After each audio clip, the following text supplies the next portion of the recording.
Okay, nginibingelele ngithemba ukuthi bafowethu niphilile.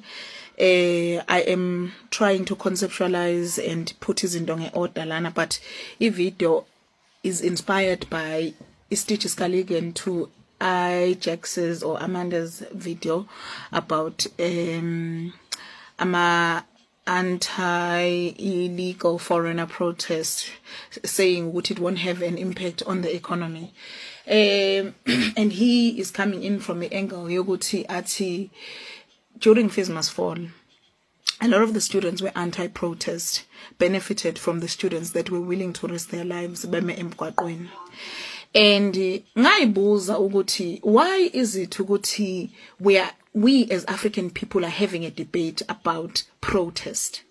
Why is it ukuthi that we can't seem to come to a consensus mayelana nendaba yani ye protest ukuthi? Because some people honestly thoroughly believe ukuthi protesting will not make a difference or is not the right way of going about doing things. Uyazi ukuthi I had to stop for a moment and look back nami as someone owayenza i-first year ngo-2015. Ngikhumbula ukuthi my mother used to say at the beginning of the year, because akanayo imali vele kungiregister akanayo ngisho 2000 ngisho 1000 kunemali ukuthi ngigibele nje ngiye eThekwini ukuthi ngizofike ngifunde ngane ngizobona ngana phambili, walk with me la ubane nje ube nesineke kancane. Uyazi ukuthi she used to even esontweni afakaze athi hey nabo Fees Must Fall Nkosi yami inkosi uzubagcine ubakhave, like she'd pray over me as I'm going to strike. You understand? Because striking yayiyinto eyayipart and parcel of culture yokufunda kwethu thina ngaleza khathi. Uma kukhuphuka imodule sasi strike. Uma uyichazile lento ligana, I think I'm going to put screenshots of video yakhe la. Uyichazile lento ukuthi for each and every inconvenience system eyayisinika yona sasteleka. Bese ngathi, what is the history of protest in South Africa and why is protest impactful? Why does protest yield results? You understand?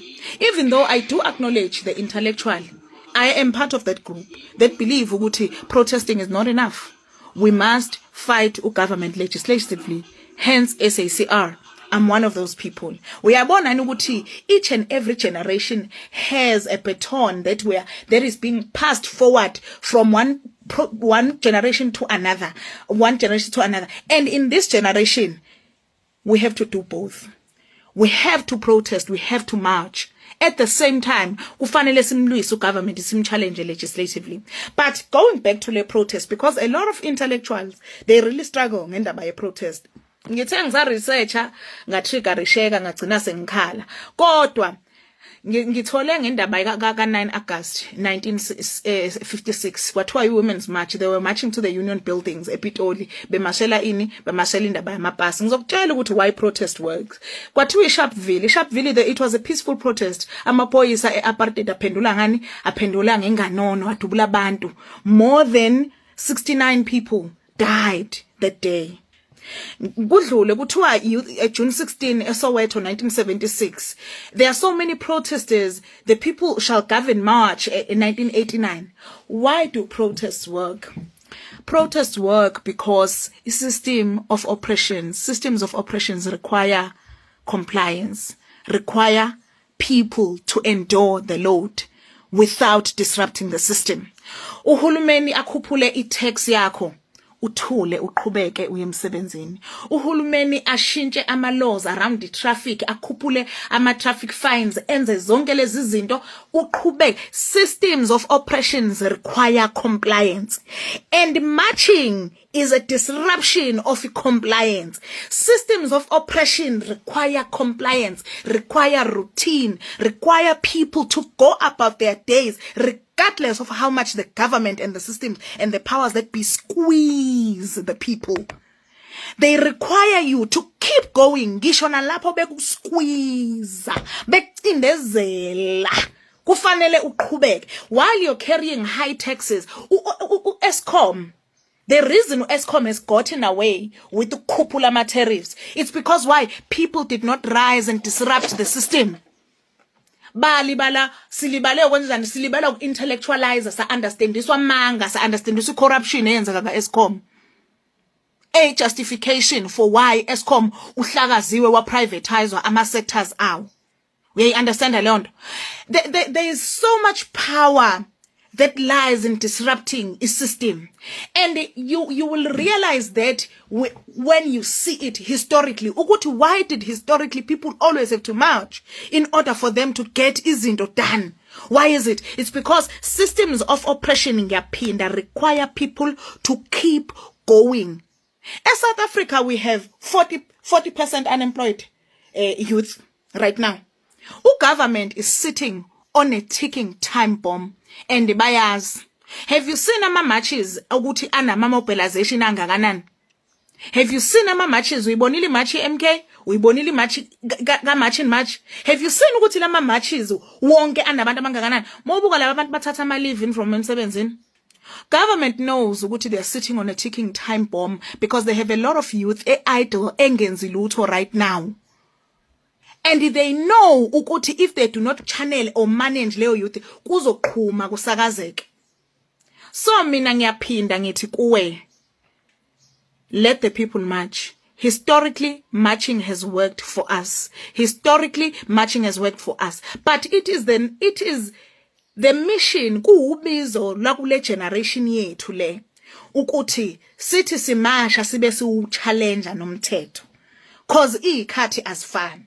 And one thing engirealized, I think one thing that really broke my heart, ukwazi ukuthi as a black person, uma umntanakho umzala umfaka kulesi sikhathi noma umzala as umuntu omnyama umfaka in this generation or a generation that's coming, kufanele umtshele ukuthi nawe your generation has a responsibility to right the wrongs. Because why? The system will never stop crushing abantu abamnyama. The system will never stop breaking abantu abamnyama. Ngoba umubuka indaba yokuthi abantu babehanjiswa befakiswa amapasi bewaphethe ngezandla, that thing is heartbreaking. Ukuthi abantu babefundiswa ngama languages abangawafuni, that thing is heartbreaking. The system has always been unjust. Into kufanele ni understand ileyo ukuthi umthetho wase South Africa, umthetho, systems of oppression of which siphila ngaphansi kwawo as South Africans, have always been unjust. It is our responsibility ukuthi siufight loyo for the next generation. Nayo izoqale yabo futhi fight. Umzabalazo awuphelile, umzabalazo saqhubeka futhi uyoqhubeka, I think for generations and generations to come. I think kufanele vele as abantu abamnyama sikufake emqondweni wethu lokhu ukuthi uyinuka amakhwapha ukuthi mina for this time and this timeline for this generation, how am I going to be challenging the status quo? How am I going to be challenging ama systems of oppression? Ngoba nina angeke ayeke everything eyake yayimbi e South Africa yayumlando. Unemployment is a crime against humanity as it stands. It can't be ukuthi 40% of abantu cannot have means of production. And umlando about South Africa ukuthi sagcina kanjani sesidinga employment. Abelunga basikhipha in our systems. Impi yamakhanda reflects that ukuthi people didn't want to go work in the mines. Baqala government wathi abathexwe. Let them be taxed so that they can be forced ukuthi baene iland, baene upondo. We understand a lot. They put us in this system only for them to oppress us ngale system. See, under financial apartheid right now with 40% of people unemployed, it is our prerogative, it is our mandate as the youth of this time to march and to challenge the status quo. Kuumsebenzi wethu ukuthi simashe siphinde sibayise inkantolo. It is our job. Kubhlungu as a black person ukwazi ukuthi siyohlela isilwa ayingeke iziphele impi as umuntu omnyama. As a working class, as an educated, as a doctor, you must ask yourself ukuthi iziphi izinto mina engiyothi ngizishiyile ziwumlando ukuthi thina senza lokho. In our generation senza lokho. Oh mama la in youth ka 1976, all these people have their own histories. We as the youth of this time, as the people of this time, have to write our own history. Sizothi sabenzelani abalandelayo. Uzothini umlando ngathi about challenging the status quo, about challenging ama systems of oppression. Ngoba oppression is always legal. People need to understand that ukuthi apartheid was legal. Taking land from our people was legal. Ihleli inomthetho othi ku right ukucindezelwa nokulinyazwa kwabantu abamnyama. Kufanele siyibuze ukuthi thina in our time and in our generation sizothi senzani. That is why you march. That is why you protest. You must challenge the status quo. Your names must be written in history. Ukuthi namasha nimashele ukuthi abantu base South Africa bephuthwe first kwintela yabo ku education nezinto zabo. You must write, your name must go down in history. Ukuthi nina nama naleli lizwe lenu. Lento yenu yethu yokuyitshela ukuthi sikhululekile singakhululekanga is a fallacy. We must write our own history. Ukuthi thina we moved the needle to here. We must move the needle. Ningaphela amandla. Sanibonani. Ngithemba ukuthi I'm right. Ngiphuza ibone broth. Ngivuka ngeparish lamabele. Kuningi and ngiyi-1. Laba bathi ngeke sifrize icebo lethu ba right. Ba correct kakhulu. Sizama lento ye health guys nayo into esingeke sesiyenze. But uyazi ukuthi kunento engibusayo emoyeni wami. Okuwukuthi ngifakana nama jalapenos lawa are pickled because they're so nice. Lento yenzeka eSouth Africa yokuthi igcwale ezinye izizwe. I think ama-South Africans fanele ageze imoya yabo nenhliziyo yabo.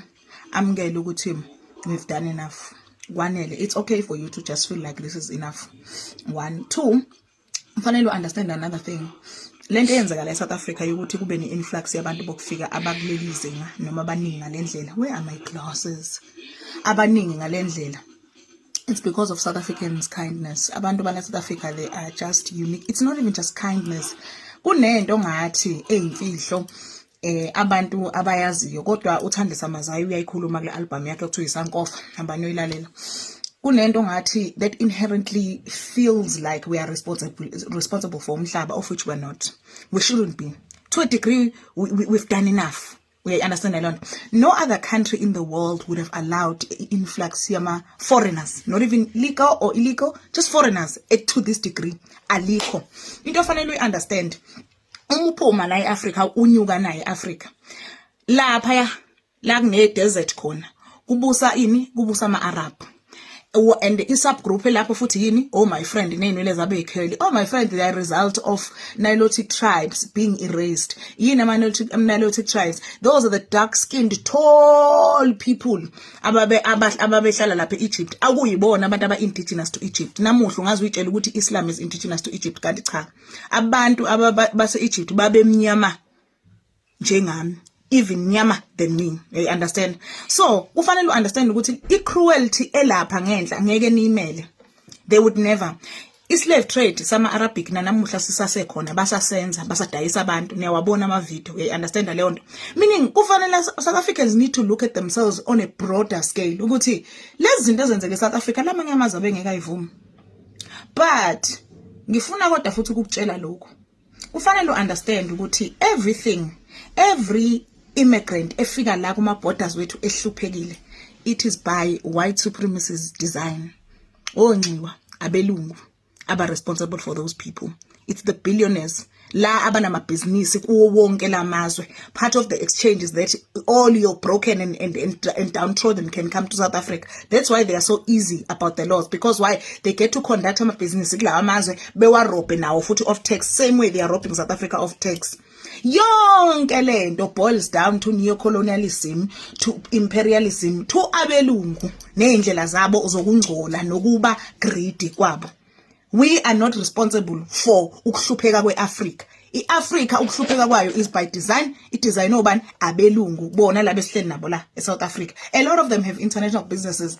A lot of them are benefiting from inhlupheko yalabo bantu abazwana abafika nemithwalo la eSouth Africa bafika behlupheka. So when as a South African, angithi wena awunayo imayini ele eZimbabwe or any other country, those people are the ones abahluphekisa labo bantu. They are stripping those countries of wealth, and they are saying thina as taxpayers like South Africa, we must share our taxes with those people. They are not even willing to give them proper healthcare, proper salaries, yet they are stripping their countries of wealth. But abazodla kanye nathi lana ngoba thina sizilima samabhari kufanele njalo sihleli sigcoba sinyathelo.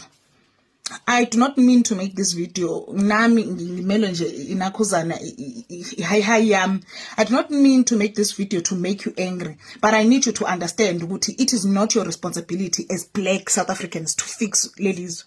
It is not your responsibility to fix Africa or to pay for izono ze-Africa. Oh nxiwa, it's the billionaires that are eating, that are looting, that are taking from these people. Bahluphekile nje bangaka. I'm one person who's very compassionate.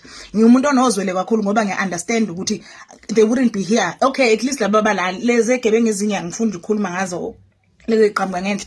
But iningi nje lele la lihlushwa yini white supremacy. So wena ke why should I be liable for that? It's whites that should feel guilty for hogging umnotho. I hope this makes sense. Yimi lona guys ngisaya kwaMlungu nami. Ngifuna ukubona ukuthi bazothini namuhla kwaMlungu. Yimi lo God bafowethu akekho kodwa umuntu opolitika njengami. Nibe nosuku oluhle ngizoqhubeka ngiphuze umhluzu wami lana. Nje ngiyanithanda lapho niphathe kahle. Ngizazogcina nezibuko. Nibe nosuku oluhle. Bye.